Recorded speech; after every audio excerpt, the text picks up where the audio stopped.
Bismillahirrahmanirrahim. Assalamualaikum warahmatullahi wabarakatuh. Pada pembahasan kali ini, saya akan membahas tentang Khairuddin Barbarossa, Panglima Besar Armada Utsmani yang disegani Eropa. Khairuddin Barbarossa, seorang ksatria laut yang disegani bangsa Eropa. Ia adalah Panglima Laut Utsmani yang juga mempunyai julukan Singa Laut Mediterania, lautan luas yang melintasi 3 benua, Eropa, Afrika, dan Asia. Semasa hidupnya, Spanyol dan Italia dibuat tak berkutik. Kemenangannya melawan Spanyol pada abad ke-16 membuatnya tak berhenti untuk menaklukkan beberapa negara Eropa. Sejumlah negara seperti Malta, Portugal, negara Kepausan, Genoa, dan Venesia pun berhasil ditaklukkan. Khairuddin Barbarossa diperkirakan lahir pada akhir tahun 1470-an atau tahun 1480-an. Ayah dan ibunya bernama Yakub dan Katerina. Belum diketahui pasti kebangsaannya. Ada yang menyebutkan Turki, Yunani, dan Albania.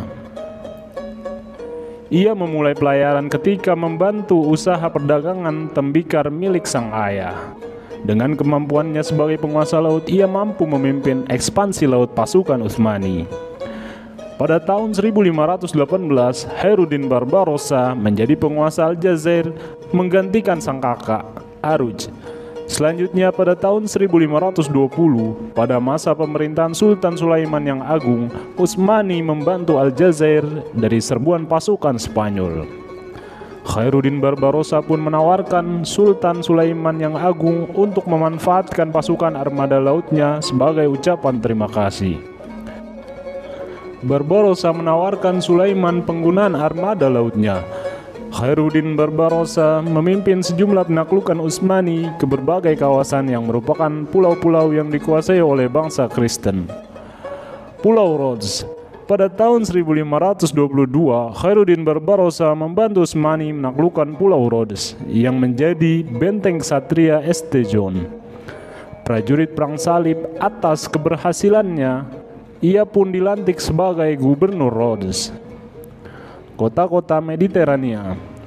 Pada tahun 1530-an, terus berupaya merebut daerah pelayaran Kristen dan melakukan serangan ke kota-kotanya di sepanjang Mediterania, Venesia sampai sepanjang pantai selatan Yunani.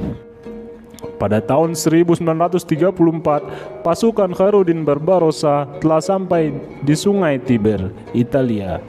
3 tahun kemudian, tepatnya pada tahun 1537-an, mereka berhasil merebut pulau-pulau yang semula berada di bawah kekuasaan Venesia seperti Skiathos, Skiros, Andros, dan Serifos.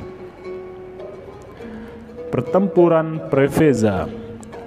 Penaklukan yang paling heroik yang dilakukan oleh Khairuddin Barbarossa terjadi dalam pertempuran Preveza pada 28 September 1538. Saat itu pasukan laut kaum muslimin mampu mengalahkan pasukan yang dikoordinir oleh Paus Paulus III. Padahal kekuatan armada Utsmani pada waktu itu tidak seimbang dengan kekuatan pasukan Paus yang terdiri atas 157 armada kapal. Sementara pasukan Barbarossa hanya memiliki 122 kapal. Merupakan kemenangan besar bagi Khairuddin Barbarossa. Meskipun jumlah mereka lebih kecil, armada Utsmania melakukan serangan dan menabrak upaya pengepungan Doria.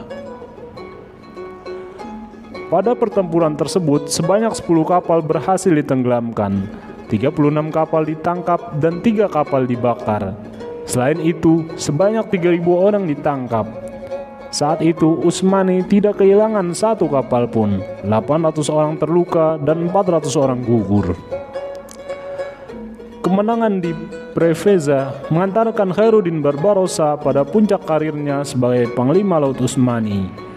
Selain diangkat sebagai Laksamana Agung Angkatan Laut Utsmani, ia juga diangkat sebagai Gubernur Utsmani untuk kawasan Afrika Utara. Kemenangan di Preveza memberikan dominasi Kekaisaran Ottoman di Laut Mediterania yang berlangsung selama lebih dari 30 tahun. Barbarossa memanfaatkan dominasi itu untuk membersihkan semua pulau di Laut Aegea, dan Laut Ionia dari benteng Kristen. Kelly mengungkapkan Khairuddin Barbarossa mengakhiri ekspedisi lautnya pada tahun 1545. Tahun yang sama dengan tahun pengunduran dirinya sebagai Panglima Angkatan Laut Utsmani. Setahun kemudian, tepatnya 4 Juli tahun 1546, Khairuddin Barbarossa wafat. Jenazahnya dimakamkan di Barbaros, Turbesi di Istanbul. Wassalamualaikum warahmatullahi wabarakatuh.